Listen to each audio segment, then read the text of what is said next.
On est parti pour ce nouvel épisode, le jour numéro 7. Et aujourd'hui, j'ai envie de te tester un nouveau format. J'espère que tu es prête. Bon, pire, si tu l'es pas, c'est pas très grave. Par contre, je suis preneuse de tes feedbacks si tu as aimé ou pas cet épisode parce que c'est un truc que je voulais faire depuis très longtemps et je me suis dit, non mais vas-y, ça me prend trop de temps, je sais pas si je suis légitime pour le faire. Et tu vois, même moi, des fois, j'ai des moments où je me dis peut-être pas légitime à faire quelque chose, mais je me suis dit, meuf, il est l'heure, ça fait des mois que t'en penses et j'aimerais bien sur ce podcast prendre plus de temps de venir analyser le leadership de certaines personnalités que des nanas, d'accord? On va rester sur des femmes, sur des leaders féminines parce que je pense que c'est très important. On voit beaucoup sur les vidéos YouTube, sur toutes les chaînes en fait, des gros podcasts, beaucoup d'hommes. Genre vraiment, on voit des bites partout. Je suis désolée de le dire comme ça, mais c'est une réalité. Et aujourd'hui, j'ai envie que ça change un petit peu. J'ai envie qu'on voit plus de nanas parce que je trouve que les femmes ont un leadership qui est très fort aussi. Par contre, il ne va pas s'exprimer de la même manière ou pas, ça dépend.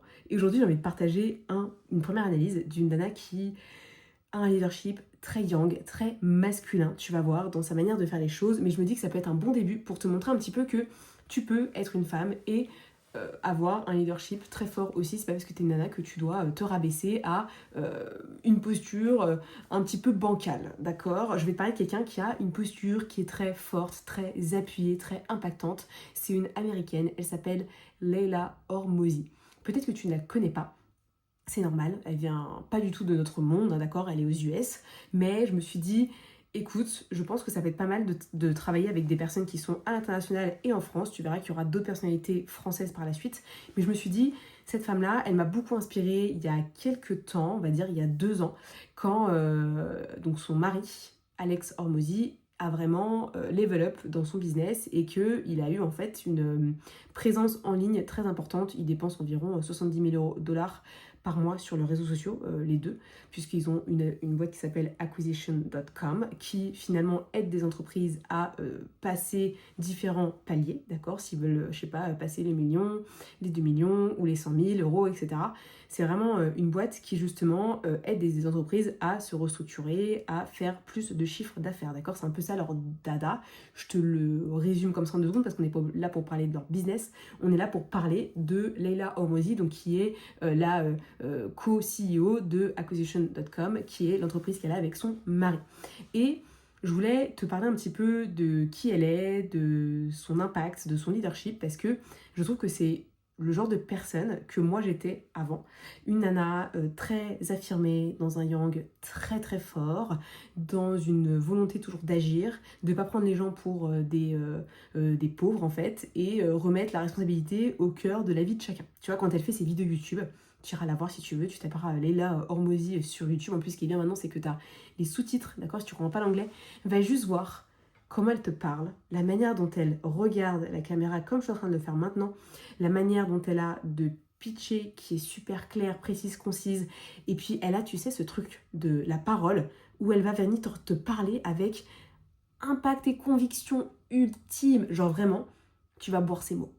Franchement, si tu as une personnalité où tu sais, t'es un peu influençable, etc., elle va venir, tu vas boire ses mots, boire ses paroles et tu vas dire, ok, that's me, that's the version of me that I want. Enfin, tu vas vraiment devenir américaine à donf et tu vas vraiment implémenter tout ce qu'elle va te raconter parce qu'elle parle avec une conviction qui est monstrueuse. Bref, je suis allée un peu loin dans mon explication de base parce que du coup, je suis partie sur l'intro, mais j'ai oublié de te raconter le leadership, c'est quoi? Dans l'académie Atomic Leaders que j'ai fondée, le leadership, c'est quoi? Je vais t'expliquer. Pour moi, le leadership, il y a 2 types de leadership. Il y a le leadership intérieur et le leadership extérieur. Le leadership extérieur, c'est qui je suis avec les autres. Est-ce que je suis quelqu'un qui, justement, arrive à animer des foules, les faire venir avec moi et justement qu'on s'élève ensemble et que finalement, en fait, moi, je suis un propulseur des autres. Premier bon leadership. Deuxième leadership, c'est le leadership qui est intérieur, interne. Est-ce que moi, je suis mes projets? Est-ce que je tiens mes engagements? Est-ce que je m'autorise à être ambitieuse? Ouais, ça te parle ça, hein? Est-ce que vraiment je suis à ma place et que je m'autorise à trouver ma place et à agir dans ma capacité et justement m'autoriser à avoir plus loin que ce que j'ai déjà? Donc ça, c'est vraiment de leadership qui vont ensemble. Bien entendu, vous avez des leaderships qui ont un côté positif, donc ce que je viens de te raconter, puis tu as aussi le leadership un peu négatif, où là je suis leader, donc je viens écraser les autres, je viens dire que les autres c'est des grosses merdes, je viens me rabaisser tout le temps parce que je suis une éternelle insatisfaite, parce que je dis que c'est dans ma nature de ne pas être satisfaite. Bon bref, toutes ces conneries qu'on peut se raconter, et si tu veux en passer, tu veux passer au-delà de ça, tu m'appelles, tu prends le petit rendez-vous là dans le lien qui est juste en dessous de cet épisode, et puis tu prends rendez-vous avec moi, on se fait 1 heure pour booster ton leadership et ton mindset, d'accord. Mais ce leadership-là, pour moi, il est méga important et il se cultive, tu vois. Le leadership, pour moi, c'est quelque chose qui est pas inné, d'accord. Il y a des gens, par exemple, ça va leur arriver avec fluidité, d'accord. Ok, ça arrive, mais pas forcément pour tout le monde. Il y a des gens, ça va leur prendre du temps de développer, et en sachant que là, tu vois, je vais te faire l'analyse du leadership de Léla, j'ai déjà un peu commencé, mais Léla, elle n'est pas comme toi. Mais j'ai envie que tu te demandes à chaque fois, comment est-ce que moi, je pourrais faire à ma sauce, mais me rapprocher des qualités et des valeurs que porte Léla, parce que si moi je les utilise, ça pourra m'aider pour mon business. D'accord? C'est vraiment super important. On n'est pas là pour te dire deviens cette personne, d'accord? Je ne te recommanderais pas de devenir cette personne. Par contre, comment est-ce que je peux m'inspirer de ce qu'elle est et de ce qu'elle fait quand elle est vraiment leader pour justement me l'implémenter à moi? Ok? Donc là, on va parler de plusieurs choses. Tu vas voir, il y a différentes catégories. La première chose, déjà, on va parler de sa posture globale, d'accord? Son physique, sa manière de se comporter. Quand tu regardes ses vidéos, elle est là. Quand tu la vois pitcher, quand tu la vois même dans des conférences où elle est avec Alex ou elle est toute seule, c'est quelqu'un qui est très affirmé. C'est quelqu'un qui se porte haut, qui a le torse bombé, d'accord? Elle sort la poitrine, elle regarde droit devant elle, elle est souvent bien habillée, c'est une manière d'être, d'accord? On n'est pas obligé de tous s'habiller comme elle s'habille, par contre, se demander, ok, est-ce qu'aujourd'hui, moi, je m'habille comme ça? Ou est-ce que je pourrais m'habiller différemment pour paraître plus sérieuse, pour être peut-être un peu plus impactante? Parce que, je vais pas te mentir, l'apparence extérieure de quelqu'un a un impact sur le niveau d'expertise qu'on imagine, ou en tout cas l'image qu'on s'en fait. D'accord? Même au niveau de sa coiffure, au niveau de son make-up, elle a quand même tout un truc qui est vraiment cadré à une certaine image, une certaine prestance qui est très importante. Je ne dis pas d'avoir comme elle tout nickel chrome tout le temps, etc. Moi, je ne suis pas comme ça, par exemple. Par contre, il y a des moments où quand je suis en public, quand je suis avec des gens, oui, effectivement, j'aime bien m'apprêter à minima. Par contre, tu vois, je suis pas du tout la team make-up. J'ai du mascara et un peu de rouge à lèvres, mais j'ai pas grand-chose de plus. Par contre, je fais attention aux bijoux que je porte, aux boucles d'oreilles que j'ai, à la coiffure que je peux avoir potentiellement, aux fringues que je peux mettre, quitte à mettre la même chose quasiment tout le temps, parce qu'en fait, j'ai pas envie d'avoir 15 000 belles tenues dans mon placard, ça me sert à rien. Par contre, avoir des choses qui tiennent dans le temps et qui sont impactantes parce que je sens que c'est des couleurs qui sont intéressantes, que ça me va bien, que justement ça met mon teint en valeur, ça c'est super important. Donc vraiment venir travailler sur ta posture et comment est-ce que tu es à l'extérieur, comment est-ce que les gens peuvent te percevoir. Ça c'est super important. Et quand tu vois cette nana, tu dis, elle est bien dans sa peau, elle est méga stylée, elle prend soin d'elle. Et honnêtement, ça fait du bien de voir des gens comme ça parce que tu te dis, elle prend soin d'elle en priorité. Genre, c'est super inspirant, je trouve. En tout cas, pour moi, c'est super important. Quand je vois avec les gens avec qui je travaille, etc., je bosse beaucoup avec des hommes. Mais quand je bosse avec une femme, aujourd'hui, je bosse avec Justine Chakaloff dans son mastermind. J'aime bien Justine parce qu'elle sait autant justement avoir des moments qui sont décontractés comme moi, j'aime. Par contre, elle sait level up à balle. Et ça, pour moi, c'est très important. Tout ce qui est aspect extérieur doit être autant on va dire, mis en avant et bien ficelé que ce qui se passe à l'intérieur. Parce que oui, au-delà d'être une nana qui paraît affirmée comme ça de loin, Leila Hormozi, c'est quelqu'un qui est méga impactante dans son pitch. C'est quelqu'un qui sait pitcher, c'est quelqu'un qui sait mettre en avant sa boîte, qui va vraiment saucer toutes les personnes qui bossent autour d'elle. On sent qu'elle est vraiment genre, quand elle parle dans ses vidéos de ses employés, parce qu'elle a quand même pas mal d'employés dans son entreprise, elle les met en avant.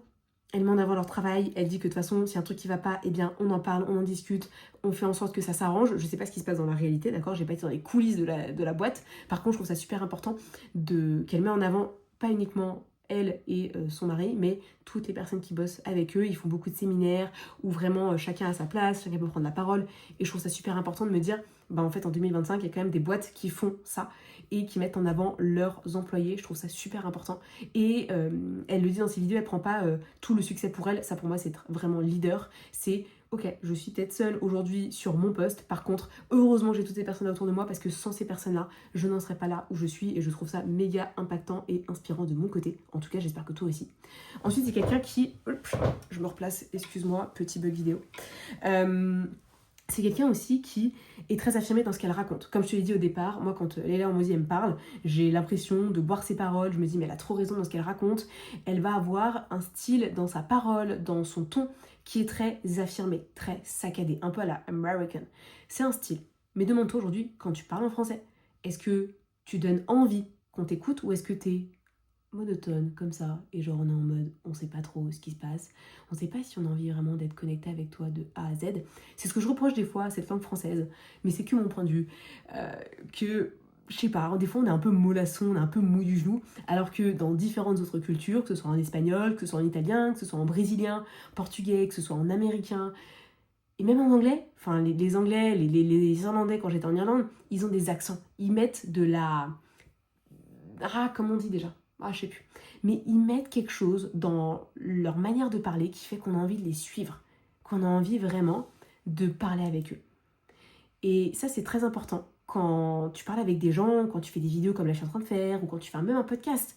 Les gens, ils n'ont pas besoin de t'entendre comme ça tout du long, de A à Z. Ils ont besoin d'un peu plus de structure, un peu plus de ténacité, mais à ta manière. C'est-à-dire que moi aujourd'hui j'ai une voix qui est très forte, comme Leila Hormozi, on a une voix qui est assez similaire, qui porte, etc. Et puis je pense que si je parle américain, je pense que j'aurai une voix assez similaire à la sienne. Mais toi, demande-toi, aujourd'hui avec ta voix peut-être un peu plus fluette, comment est-ce que tu peux justement donner un peu plus de texture? Parce que tu vois, regarde, là je suis en train de changer la texture de ma voix. Et tu vois, c'est des choses qui se travaillent, ce genre de choses. Je connais des gens, si tu veux, pour t'aider là-dessus, n'hésite pas à me demander, je te recommanderai une personne avec grand plaisir. Mais je trouve que c'est très important. La voix, c'est ce qu'on entend, c'est la première chose qu'on voit. Et tu vois, moi, par exemple, quand j'achète une formation, je prends un coaching, j'écoute la personne. Est-ce que cette personne-là, elle m'intéresse? Est-ce que cette personne-là, j'arrive à l'écouter et pas me lasser de sa voix? Et je trouve que ça, c'est très leader, de se dire, comment est-ce que je parle? Est-ce que je parle de la bonne manière? Est-ce que je pense que je pourrais améliorer? Comment est-ce que j'utilise ma voix? Parce que c'est un outil de persuasion, de conviction, de présence, de prestance. Pour moi, c'est très important. Autant que le style, que la tête que tu as, que la coupe de cheveux que tu as, c'est super important. Donc n'hésite pas à te demander, est-ce qu'aujourd'hui, j'ai la texture de voix qui va pouvoir me permettre d'aller chercher de nouveaux clients, d'aller peut-être pitcher mon business pour une levée de fonds. Demande-toi, c'est très important. Derrière, dans le fond du message, je pense que Leila est quelqu'un de très impactant parce qu'elle ne mâche pas ses mots. Elle est brute de décoffrage, elle y va à 200%, elle s'autorise pleinement à dire ce qu'elle pense, ce qu'elle croit, et ça a de l'impact, mais fois 10 000. Les gens l'écoutent. Après, je dis pas qu'elle a raison sur tout, d'accord? Je suis pas là pour dire elle a raison, elle a tort. Au contraire, je suis là pour décrypter son leadership. Mais en tout cas, quand elle ose, elle parle avec conviction, ambition, leadership, un yang qui est fort, et elle dit la vérité. D'accord? Elle partage autant des choses qui sont personnelles, autant elle partage des concepts qu'elle connaît bien, et puis elle aime bien faire des discours un peu de motivation, comme j'ai fait dans l'épisode numéro 5, un peu en train de te dire bouge-toi les fesses, arrête de penser que la vie elle est comme ça maintenant et qu'elle restera comme ça toujours, autorise-toi le changement, va le chercher, va te prouver que tu es capable d'y arriver, parce que si moi, Leila Hormozi, j'y suis arrivée, parce que c'était nana, il y a des années de ça, elle buvait de l'alcool, elle fumait, elle se droguait, elle n'était pas du tout forte à l'école, au final elle a switché sa vie, comme beaucoup d'Américains et même de Français, enfin bref, de toutes ces générations-là, qui sont sortis de cette merde-là pour justement se mettre à se bouger les fesses et à se créer un avenir qui leur correspond. Donc, ce que j'aime bien, c'est qu'elle est brute de décoffrage et qu'elle va droit au but. Elle va pas t'inventer 10 000 histoires, elle va juste te dire la vérité. Elle va te dire, voilà, c'est à toi de jouer maintenant. Je suis pas là pour venir te prendre par la main et t'aider de A à Z. Moi, je te donne les clés. Après, t'en fais ce que tu veux, mais c'est à toi d'être actrice de ta life. Et je trouve que c'est super intéressant parce que elle remet la responsabilité au cœur de la personne qui est en face et elle prend la sienne dans le sens où elle va donner le max dans ce qu'elle fait, dans son expertise. Et ça, je pense que c'est très important en tant que leader. C'est remettre du cadre avec les prospects, les clients, les employés et tutti quanti pour justement que chacun puisse être dans sa responsabilité et qu'il n'y ait pas une personne qui soit plus forte que l'autre ou qui ait un rapport managérial qui soit en mode pyramide. C'est pas très fun. Justement, il y a chacun a une responsabilité et c'est tout. Donc, je trouve que c'est très intéressant de voir un état d'esprit comme ça américain. Après, encore une fois, à toi de voir comment est-ce que tu peux l'implémenter dans ta boîte. Est-ce qu'il y a des choses justement dans lesquelles tu peux mettre plus de responsabilité, plus d'impact, plus d'ambition et plus de posture dans ce que tu fais, dans la manière dont tu communiques. Mais en tout cas, c'est super intéressant d'aller voir d'autres cultures, comment ils font, parce que c'est quand même des gens qui aujourd'hui génèrent beaucoup d'argent, qui génèrent une richesse qui est forte, qui génèrent beaucoup de contenu aussi. Même s'ils le font avec beaucoup de budget, hein, attention, je dis pas qu'il faut que tu mettes autant d'argent par mois pour ta communication, mais demande-toi aujourd'hui, ok, si eux sont capables de le faire alors qu'ils ont des plannings quand même assez forts, comment est-ce que moi à mon échelle, sans forcément déléguer ou en déléguant une seule partie, comment est-ce que je peux faire plus de contenu, être plus visible et prendre plus de place? D'accord? Parce que si eux le font, ils sont pas meilleurs que toi et moi, ils ont juste trouvé que c'était méga important de le faire et ils se sont bougés les fesses pour le faire. Donc, à toi de te demander comment est-ce que tu peux faire. J'espère que ça t'a plu, cette petite analyse sur le leadership de Leila Hormozi. On a parlé autant de l'aspect extérieur que de l'aspect intérieur et de son message, de ce qu'elle implémente comme valeur, comme état d'esprit. Et je pense que c'est très intéressant que tu ailles t'y intéresser aussi pour peut-être, de ton côté, ajouter, agrémenter quelques éléments dans ton propre leadership à toi, en sachant que c'est quelque chose qui se construit. D'accord? Pour moi, c'est pas inné. Leila Hormozi n'a jamais été comme ça toute sa life. Par contre, à un moment donné, elle se le construit au fur et à mesure, elle monte les briques et elle s'autorise pleinement à être cette leader qui impacte, qui inspire et qui bouge les fesses à des milliers de personnes dans le monde. Donc à toi de voir si tu décides de prendre un petit peu d'elle ou si tu décides de dire nope, je n'en veux pas. Si l'épisode t'a plu, n'hésite pas à me le dire directement sur Insta ou directement dans les commentaires Spotify, Apple Podcast, me laisser une petite note 5 étoiles, ça fait toujours plaisir d'avoir ça. Et puis moi je te dis à demain pour un nouvel épisode. Ciao!